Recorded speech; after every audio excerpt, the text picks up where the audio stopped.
quality, if not quantity, I hope, of our friendship. And what a theme to talk about. It's what a pleasure to be able to talk about love. It's so encompassing. There are times when I give talks and I put in the title Love and Wisdom, and someone once asked me, what's the difference? And so I've thought about that question a long time, and at some level there isn't. Everything integrates together. On a practical level, it's worth delineating some of the skill sets associated with both. And then eventually, though, they do integrate, I think. And so I wanted to talk a little bit about some of that and hopefully have some fun doing it. Given that it's Sunday morning and hopefully all of us are awake, I'll just mention that I'll also talk about sex in case some of you need to wake up. That'll probably serve that purpose. So, and in that light, I'll start with a Trump joke, just because any humor we can bring to that is in dire need. So, because humor is part of love also, right? And there's a lightness to love, and there's a lightness to humor. And so, some of you heard this a while back, but Trump and his wife, Melania, are walking on a beach.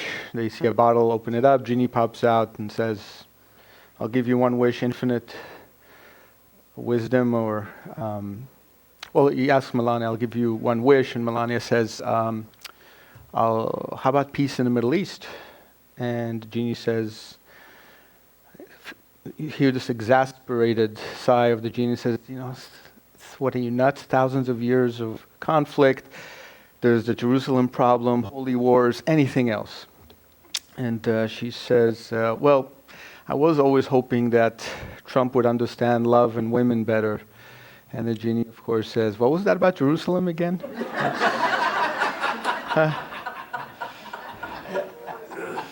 So it does speak to, that might be the extreme, but we're all in this continuum of trying to learn and practice these skill sets to do it well. And, there's, as a species, we've gone from horse and buggy to the moon in 75 years. We've developed the electric circuit. We've invented the internet and worldwide communication at lightning speed. The speed of light goes around the Earth 25 times in 1 second. That's impressive communication speed. And yet, after thousands of years, we haven't quite mastered how to do relationships as well as we can make a phone call or look up something on the internet. And so when I was very young, when someone asked me what my interest in wisdom was, I remember thinking when I was a child, given all the conflicts that people have between them, on an individual level, on a couple's level, on a group level, on a global level, surely, when they said thousands of generations came before us, I thought that can't be right. Look at all these problems. Surely by now we would have learned to do better than this. And when I realized thousands of generations did come before us, I got very interested in what is it that we're not learning as quickly as we might. And so what are these skill sets? And so that's part of my goal to talk about. The skill sets of wisdom overlap dramatically with the skill sets of love. And they become almost interchangeable. Just like anything else, if you want to be good at it, you practice, right? And so when we have opportunities to practice, those are the 3 magic words for any skill set. So when you get frustrated, particularly with someone you're in relationship with, 2 or 3 deep breaths, always step 1, opportunity to practice to calm down our physiology, our body, because that, if it goes in a calm direction, it opens up space to collaborate and for empathy and compassion and love. If we get into chest breathing, fight, flight, then it opens up the space for conflict and argument and reactivity. And we have the choice which direction we want to go to every time we're in conflict. So it's a choice we want to be making. And the more choices, more often we make a certain choice, the more often we get good at it. In private practice, sometimes when I do anger management in relationships, does anyone experience any anger in relationships? That's just, no one here, it's just for those other folks out there. Sometimes they ask, I don't know why I get so triggered. I'm on a hair trigger when he or she says so-and-so, I just get so riled up. And I ask, how many times in your life have you gotten angry? And I just kind of taken aback by that question. I don't know. Well, let's do the math. How many times a day? How many days a year? How many years have we lived? If you think if it's a few times a day about traffic and Starbucks lines and a few other things, including relationships, then it's a few thousand times a year. Over a few decades, it's tens of thousands of times. When you do something tens of thousands of times, you get really good at it. So it's a highly developed skill to get angry in relationships. If we want to do something else in relationships, we'll practice those skills. So it's almost that straightforward. When people say, relationships are so mysterious. What makes for good relationships? It's not that mysterious. It's a lot of empathy, mindfulness, compassion, gratitude, ego transcendence, emotional intelligence. And how do you possibly get good at all those things? Practice. Just like any other skill. So I want to talk a little bit about that. And as we talk about that, another distinction someone once made, this is Mae West. How many have heard of Mae West? Nice. That's for good reason. I'm a big fan of people in history that were pioneers in their field. Mae West was one of them. So back when many women felt unable to speak up, she had no such compunction against speaking out. And just brilliant. And so a couple of precious quotes from her. One was, don't confuse love and sex or you won't enjoy either one of them. Part of what we'll actually talk about is the integration of those together, of course, that it's possible to do, but if they're not integrated, then she's onto something. The other one where a woman commented on this huge diamond ring on her finger, and she said, my goodness. And Mae West looked at her and said, goodness had nothing to do with it. So precious, and we kind of have a sense of what that background might be as we talk about it. The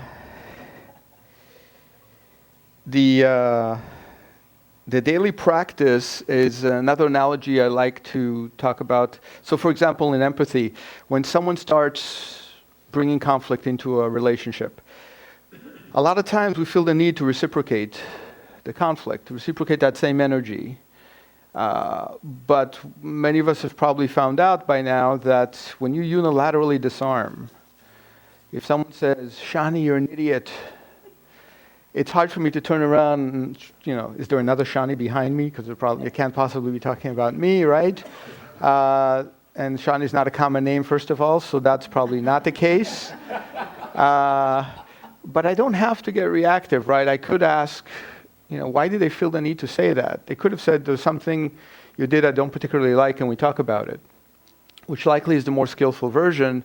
Why did they feel the need to bring in insults or yelling and there's a good chance they're either having a bad day or a bad week or a bad month or a bad decade or longer or not the greatest childhood in the world, and some wounding is still coming back up. And we've yet to work on some of those things. And so one option we have is to not engage in combat and to just bring empathy to it instead. It's like, Shani, you're an idiot. Are you okay? Right? What's wrong? And can we talk about it? And what can I do to help? That would be incredibly disarming. Just surprising, nothing else, right? And strategically, it's incredibly effective. Even if you wanted to win the battle, which is an unfortunate metaphor to bring to relationship, a war metaphor. But even if you wanted to win it, Sun Tzu, The Art of War, what's the best way to win a war? The cheapest, fastest, best way to win a war. Not to have to fight it. And so even that alone calls for unilateral disarmament. And someone that's got their dukes up, it's a little hard to get into that when the other person is just doing this. Almost no matter who they are and under whatever circumstances. The context of doing relationships well and love well, skillfully, goes back a very long ways. We're in psychological science. In the last few decades, we've learned a lot. John Gottman, for example, is one of the gold standards now, if you want to read up on some of this. 7 Principles for Making Marriage Work, one of the best books in the field, in my opinion. Our friend Fred Luskin wrote a wonderful book, Forgive for Love, his 3rd in the series. But John Gottman did tens of thousands of interviews with couples and regarding love, sex, marriage. Really narrowed down some key elements that bode well for relationships, some that don't. For example, disrespect is not a pleasant variable that predicts a lot of conflict, and extreme version of that is called contempt. That's the number 1 predictor for divorce.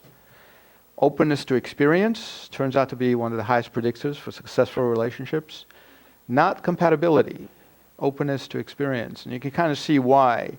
So even if one person likes one thing and the person likes the other, if they're both open to experience, they'll start sharing each other's experiences, and over time they will start forming mutual interests. Not necessarily all of them, they don't need to be all of them, but they'll start forming mutual interests. So there are these characteristics that we can practice now, not just the wisdom skills of empathy, compassion, gratitude, humility, and so on, but some of these other things that we know, if practiced, will go a very long way.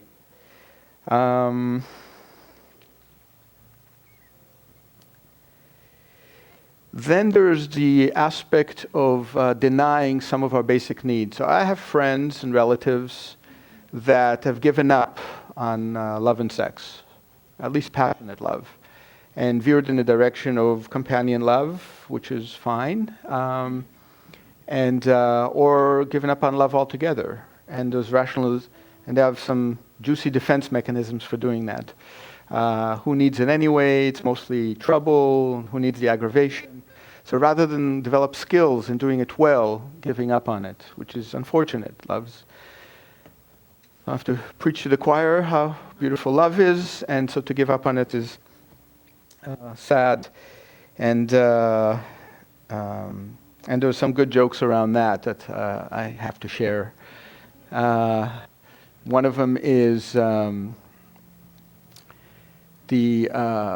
when we start engaging in some of the defense mechanisms, denial is one of them. You know what they say, denial is not just a river in Egypt, because it's such a commonly used defense in our repertoire. And so when we deny our needs, that's not an elegant solution in the long term. It may work short term, but in the long term, you start getting contradictions in all sorts of areas. So here's a fun joke around that. A priest has his bicycle stolen, and he tells his assistant, come Sunday, I'm going to preach the 10 Commandments. When I get to thou shalt not steal, I'm really going to hammer that one home. The guilty party will feel so guilty, they'll return the bicycle. Sunday comes, he starts preaching, goes through the 10 Commandments, just breezes through all of them equally, no emphasis. Afterwards, the assistant asks, I'm confused. I thought you were really going to hammer that one home, the thou shalt not steal thing. He goes, yeah, I was going to, but when I got to thou shalt not commit adultery, I remembered where I left my bicycle.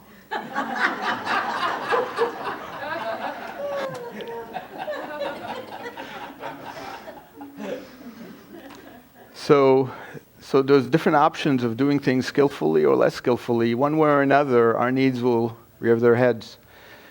And either in explicit action or inhibition or emotional shutdown, which is called depression, or in anxiety or displaced aggression. So not playing the game doesn't seem to be an option. Sitting on the bench still has its negatives that will show up. So the only alternative we have is to play it skillfully. So we want to talk a little bit about what that would look like. And to do that, again, we want to be able to practice. And so one of the other questions is some of the gender differences around love. I want to talk about that. The stereotype is that men are always critical, that particularly in long-term relationships, the frequency of sex is not high enough.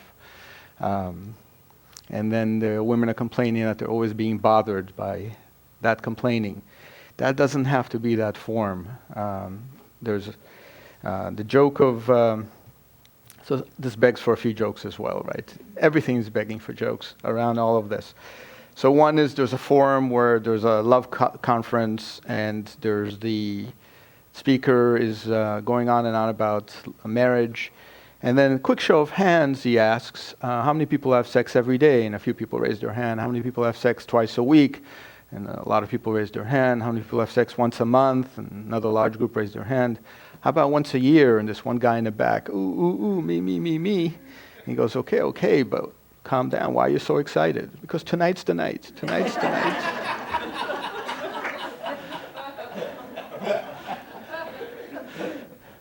So there's something fun about acknowledging that that's part of life and part of some of the differences, but it doesn't have to be. In terms of what we all look for, we all want to experience love, we all want pleasure and passion and to feel connected. It's just a matter of bringing more of it to the table. And sometimes when it's done unskillfully, the two sides are bringing different parts of love to the table and they're not meshing. And so that's unfortunate. And that's part of why sex and love need to be integrated. The extreme form of that integration is called Tantra. So Tantra, love or sex, when people first start learning about Tantra sex, they're very disappointed because this is going to be juicy. It's like it's going to be nothing but it's going to be basically reading, a porn letter. That's not what it is. It's very, very serious practices of mindfulness, empathy, compassion, gratitude, ego transcendence. And oh yeah, by the way, part of that is intimacy, including sex, sexuality. And it becomes a practice unto itself. During sex, to what extent are we able to look past our own pleasures and experience what the other person is feeling and combine those together in real time? That's not trivial. Especially if we have some fears and frustrations and baggage from other things. So how do you let those go? That's a longer talk. We'll talk. There's a cliffhanger for the workshop in the afternoon. The promo, and also the Stanford workshop I'm doing next Saturday. But just even knowing that exists and that it's possible is huge. And so there's something that can be strived towards.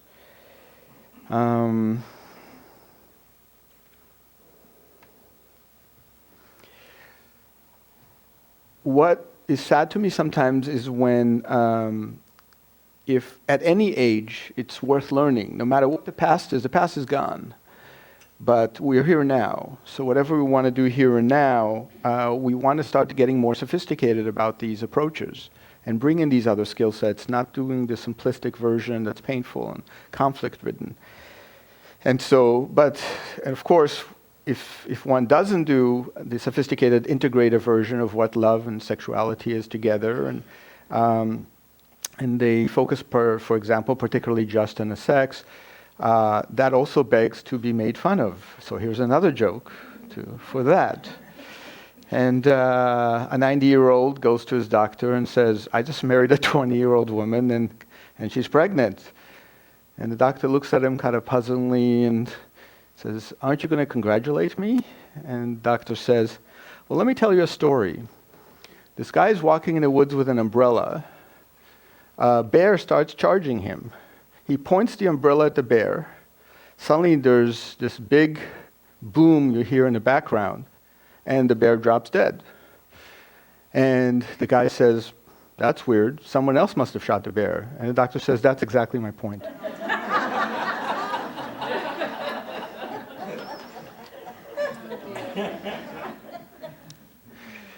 So there are times where, as wonderful and beautiful as passion, sexuality is, it can't be the only thing we focus on. If that's what we stick to, at some point it becomes very dysfunctional, increasingly more so. The hope is over a lifetime, especially in the second half of our life, that wisdom and some other skills become an integral part of the whole thing.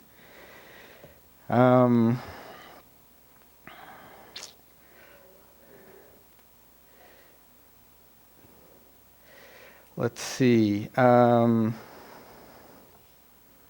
It's probably worth mentioning, a lot of you I know have been, how many haven't been to any of my talks in previous where there was some descriptions of the wisdom skills? Okay. Probably almost a dozen, half a dozen to a dozen. So probably was just mentioning and reminding a little bit about what we mean by these skills. So for example, mindfulness. Two features of mindfulness across most traditions of mindfulness: being present. All the attention is right here and now. No attention is on lunch. Of course, as soon as I say it, the attention goes to lunch. Now, how well do we bring our attention back to here and now? That's a skill unto itself. And we'll do a short meditation before we finish. Another skill, empathy. I have my needs. To what extent can I take those, put them aside for a second, and focus completely on the other person's needs? Wholly. What is that person thinking? What is that person feeling? And that's my prime concern right now for the next 60 seconds, 2 minutes, 3 minutes. Empathy. Compassion, the distinction between the two is sometimes what we do about our empathy. I feel the other person's needs. What do I do about those feelings? So the actions, the behaviors taken. Gratitude practice. What is gratitude? Again, the spiritual version of it, or the layperson's version of it, sometimes may not quite, is preaching to the choir, it comes to mind.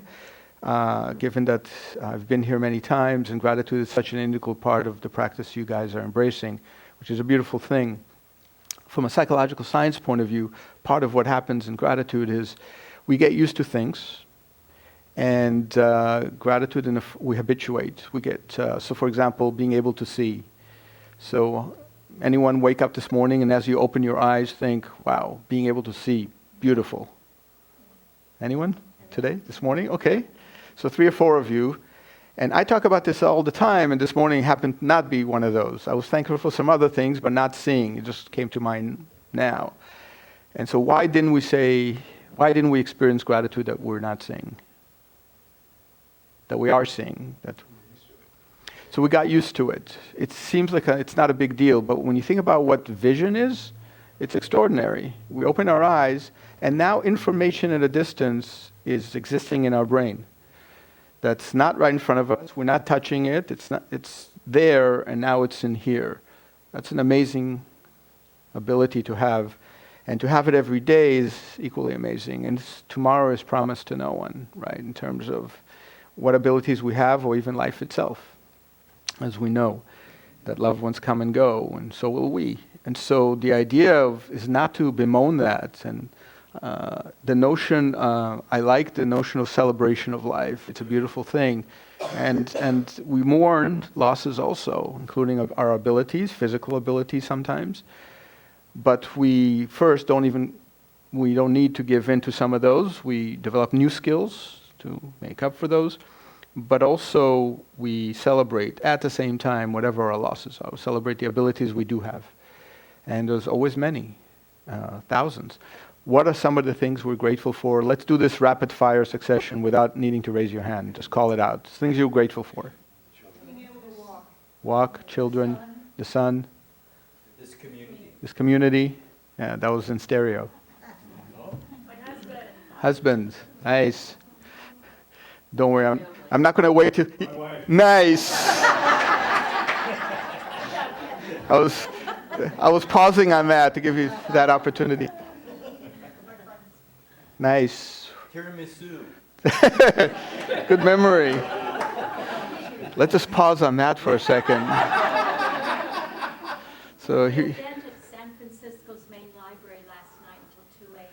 Nice. Okay. Nice. Wonderful. Brentwood Inspired Living Center.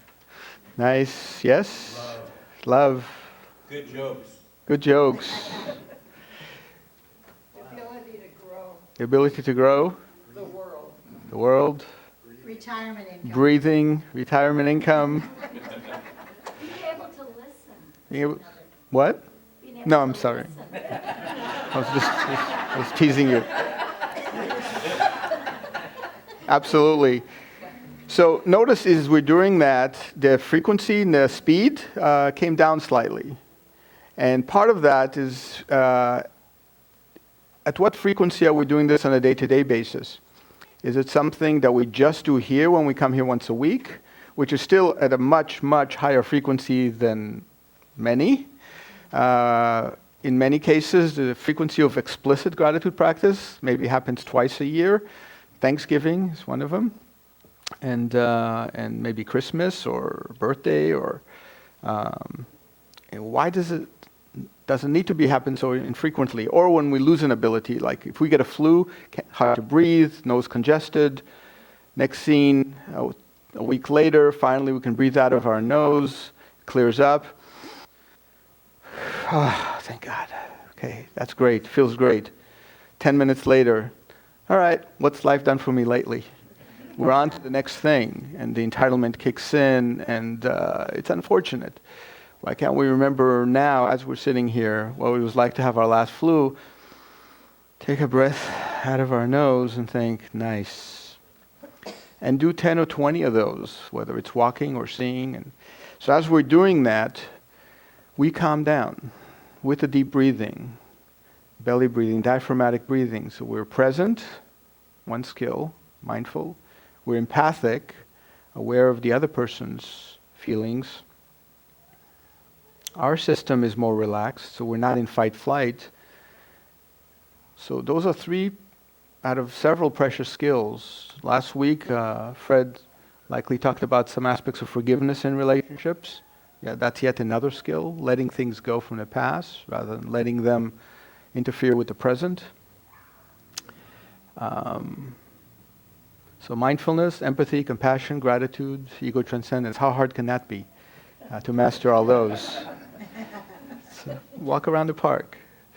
So there's a reason why these skill sets are so challenging. They've been around for a long time and talked about for a long time, but they're not trivial. And just talking about them, you're finding, I think we're all realizing, is not quite enough, right? It's what I like to describe is, do you ever notice driving by a gym doesn't quite cut it? You actually have to stop the car, walk in and do something. Even going in the gym, it's like, I don't know why I'm not getting fit. I go into the gym and then I go to the drink bar and I watch some TV and have some high sugar drinks and somehow it's not working. And so the practice, and luckily relationships give us numerous opportunities to practice. And that's a reframing that's incredibly useful. So every time you're frustrated, and what are the opportunities? There's 5 really good ones. Frustration, irritation, sadness, anger, anxiety, maybe stress, maybe 6. So when you experience those 5 or 6 emotions,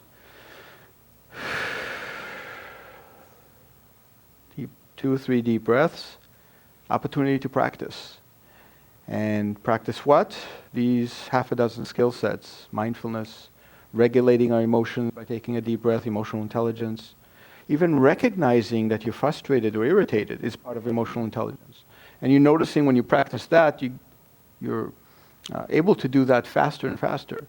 Right? A lot of times with anger, people say, I'm on a hair trigger, I just get riled up and I can't seem to control it. Yes, from the practice. So we talked about that. We've gotten good at it.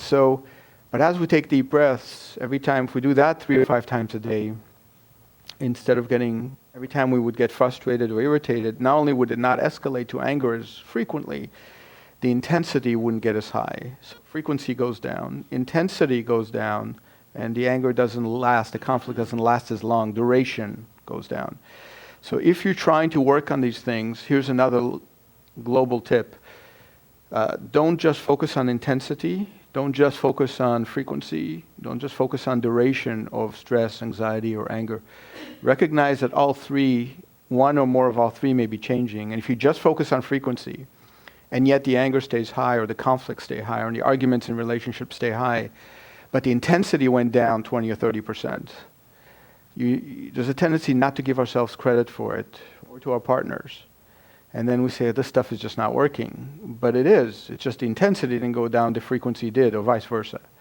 So if you want to reinforce yourself and your partner, then pay attention to all 3 dimensions, because one that you're not paying attention to may be being affected, but the others aren't. Ideally, of course, all 3 will eventually be affected, but not necessarily next week or next month. It may take more time. So as we're doing all these things, and we're practicing.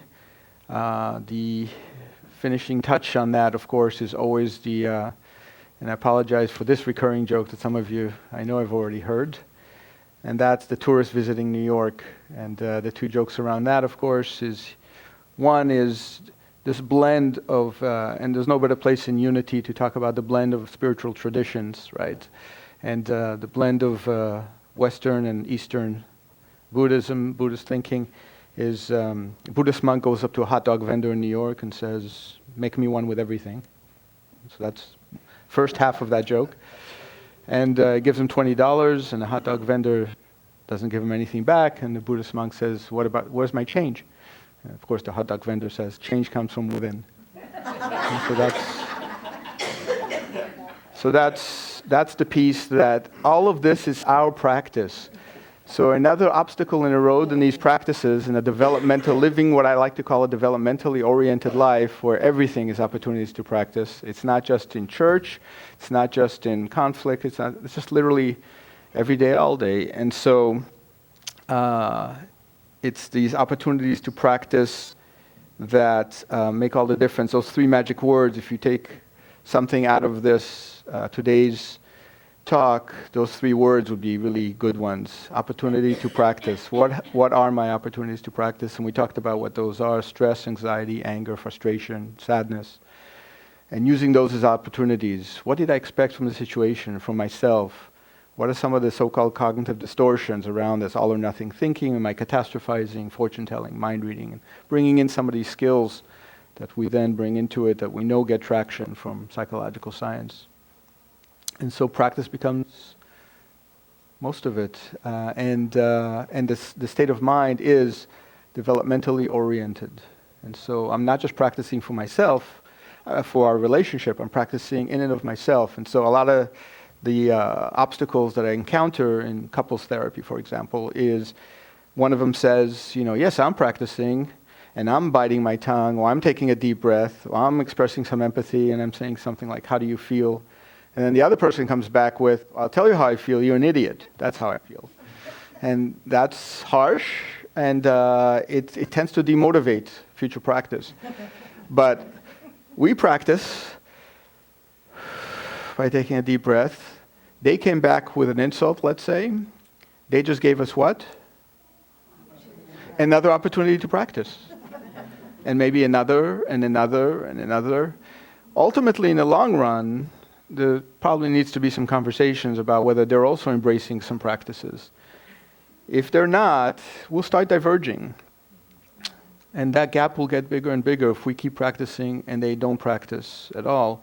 And eventually there may be irreconcilable differences in how we want to live. And that may lead to an ending of a relationship in the long run. That doesn't mean we cut and run at the first sign of trouble. But in the long run, it's worth also acknowledging that we may want different things in life or live in a different way. The ending of a relationship is not the worst thing that happens in a relationship. Being together in high conflict and making each other miserable for years and years is a lot worse than a breakup, especially when younger people are involved. A lot of times when young married couples tell me, well, yeah, we make each other miserable, but we're staying together for the sake of the children. That's a tough one, because a lot of kids would probably prefer not to have that conflict, or we stay together for money's sake. That's another tough one. How much money do we need to be happy? Not much, right? A roof over our head, food on the table. And so my encouragement is to use this as a constant practice. If the other person doesn't, we still practice unilaterally. And we make it our own serious practice and high-frequent practice in Starbucks lines, in traffic, in conflict. These are the skill sets. And to keep asking the question, how do I want to live? And who do I want to surround myself with? And partners and friendships. And we all know life is short and tomorrow is promised to no one. And so that's precious. So every day can be filled with this practice and some of these decisions. And probably finishing that with the other obligatory joke on practice is a tourist visiting New York and asking someone, how do I get to Carnegie Hall? And of course the answer to that is practice, practice, practice. So thank you for your attention. It was great to be back. Great to see you all, and I'll see you, some of you, in the workshop later on.